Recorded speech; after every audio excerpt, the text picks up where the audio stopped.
Zdravo dragi moji i dobrodošli u DoSelf inspiraciju. Danas ću vam ponovno pokazati jedno uputstvo za maske za lice. Ova maska ovdje ima isti oblik kao one zaštitne maske za jednokratnu upotrebu, kao one hirurške maske koje se nose u bolnicama. Ova maska ima nekoliko faltica, a ovdje gore ima jednu žicu koja se postavlja na kore nosa da biste mogli bolje da je preslonite na vaše lice i da ne bi mogao vazduh da uđe odozgo. I pošto ova maska ima toliko puno faltica, ona je zapravo jako velika i zato odgovara mnogim ljudima. Možete lijepo da je raširite jer se to lijepo pokriva veći deo lica. Za ovom maskom trebaju sljedeće stvari: špenadle, makaze za tkajnu, krojački metar i jedno parče tkajne. Preporučujem da uzmete pamuču tkajnu koju možete da operate na preko 60 stepeni i zato je pamuk najbolji. Zatim vam još treba lastiš ili neka elastična traka. I ovoga puta ćemo staviti i jednu žicu.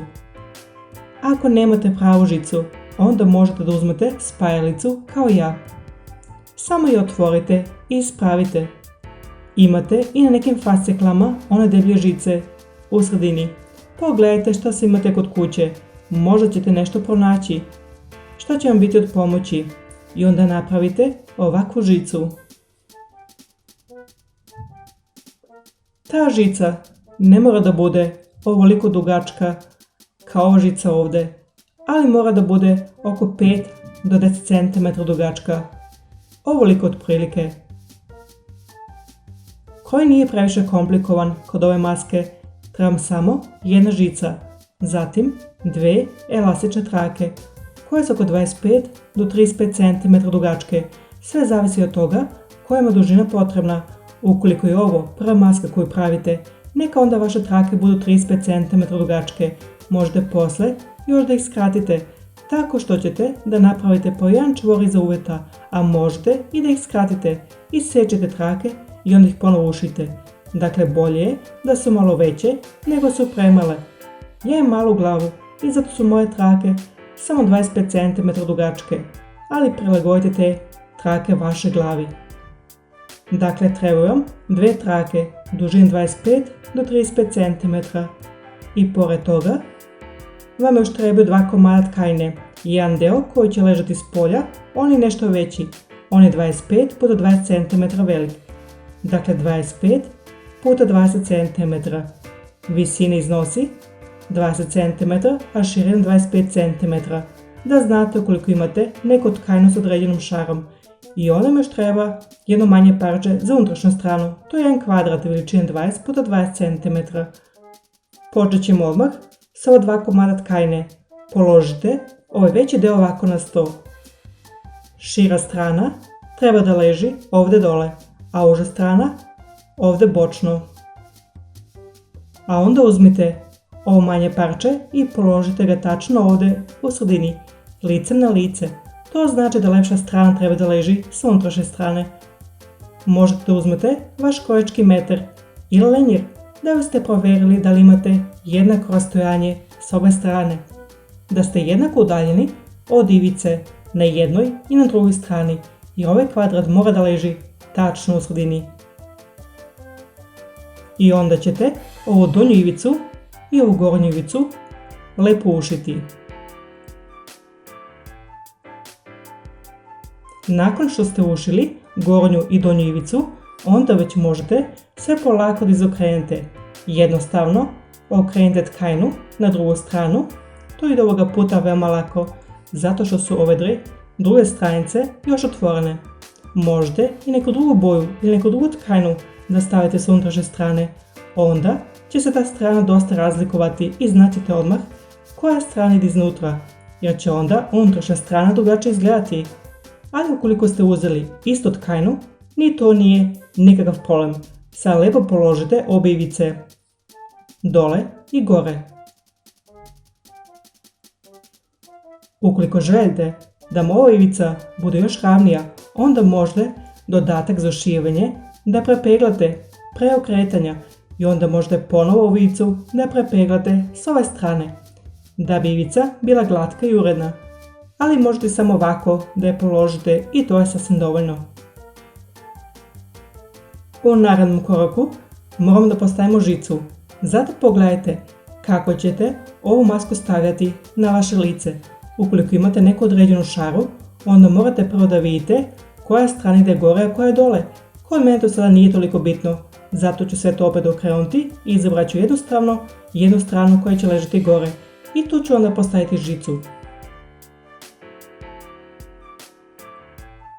Stavit ćemo žicu tačno u sredini. Ukoliko je žica nešto manja, onda morate da postavite tačno u sredini.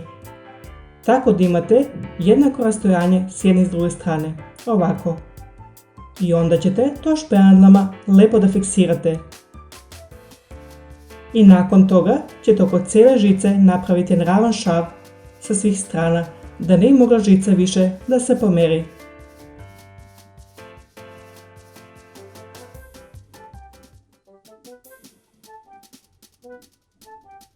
Sada možete još bolje da vidite na što sam tačno mislila. Postavila sam prvo špenadle s jedne i s druge strane da bih obeležila dužinu i onda sam napravila jedan ravan šav sa jedne strane odozdo.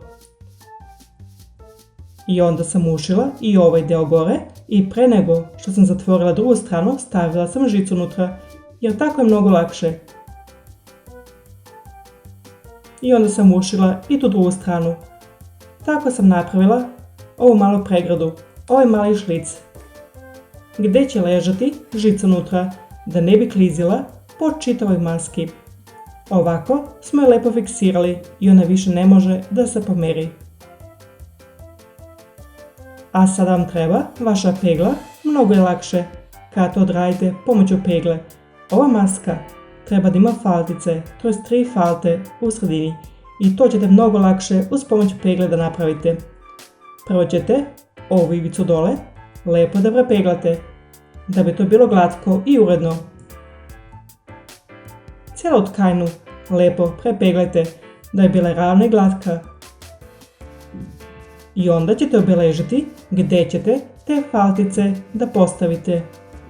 Prvo ćete ovu masku preklopiti na pola. Ovako. Provjerite da li ste lepo prepolovili i onda lepo prepeglajte ovu ivicu da biste dobili jednu presavinu liniju. Nakon što ste to preklopili na pola, ćete oba kraja preklopiti do sredine. Dakle, nakon što ste cijelu masku preklopili na pola, opet otvorite da biste vidjeli gdje je presavina linija u sredini. I onda presavite obje ivice do te srednje linije. I zatim prepeglajte i te dve ivice, da biste tu imali presavine linije.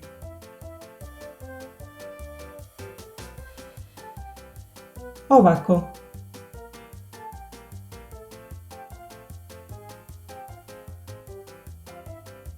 I kada sve to rasklopite, vidjet ćete da sad imate 3 linije.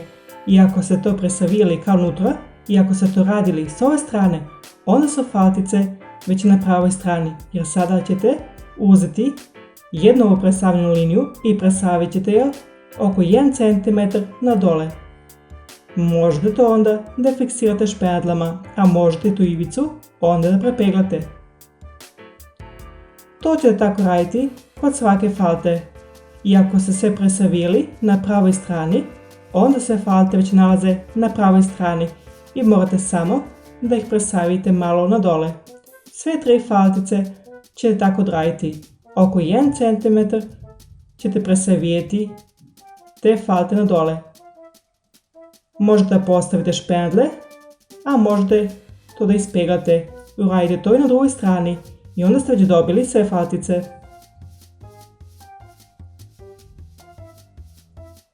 Gledajte da sad sve postavite u pravi smjer.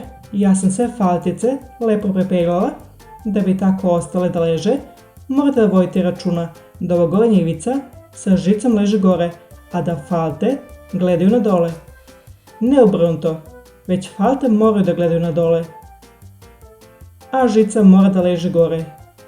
Nju ćete lako uočiti. Ukoliko ste sve lepo prepeglali, okrenite sve na drugu stranu. I kao što možda vidite, ovdje se još vidi po jedan deo od poleđine s jedne i s druge strane. zato što je prednja strana veća od unutrašnje strane.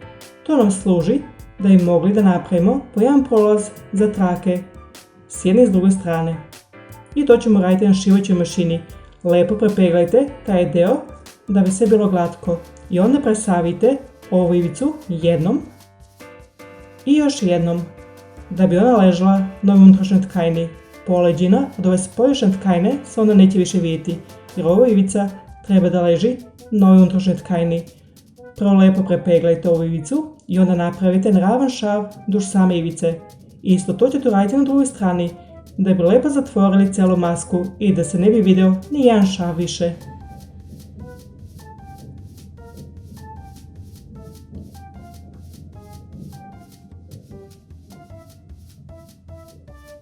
Kada ste ovaj preklop lepo ušili, onda je vaša maska u principu već gotova. Ovako će izgledati od spolja i kao što možete vidjeti, kada je u potpunosti raširite, onda je ona dosta veća. Možda vidite da ste ove faltice ispravno ušili, tako što ćete vidjeti da li ove faltice gledaju na gore. Dakle, falte moraju da budu ispupčene, a ne udubljene. To će tako izgledati ako ste faltice ispravno ušili. A sad samo još moramo da provučemo trake za vezivanje. Uradit ćete to pomoću ziha-nadle. Tako će to ići mnogo lakše. Ubojite ziha-nadlu na jednom kraju, zatim zatvorite ziha-nadlu i onda je progurajte kroz ovaj prolaz. Možda je malo pretesno zbog faltica unutra, zato možete i da uzmete malo manju ziha-nadlu, onda će to ići mnogo lakše.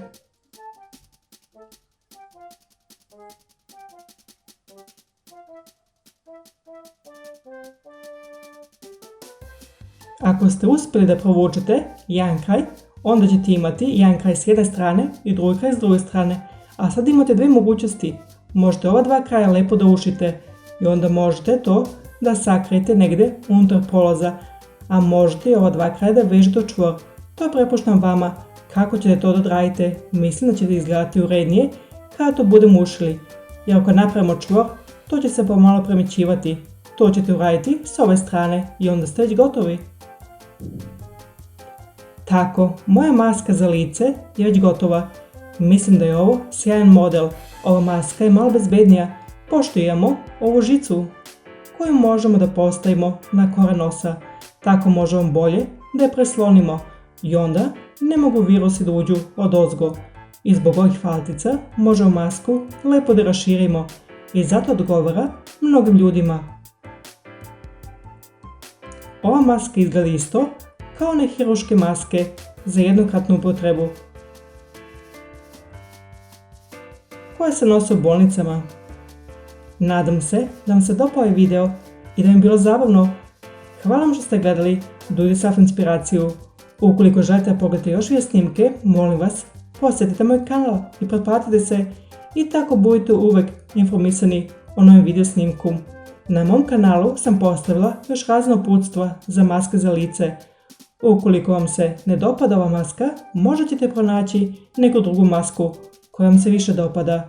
Molim vas, podijelite ovaj video sa vašim prijateljima. Vidimo se sljedeći put. Ćao!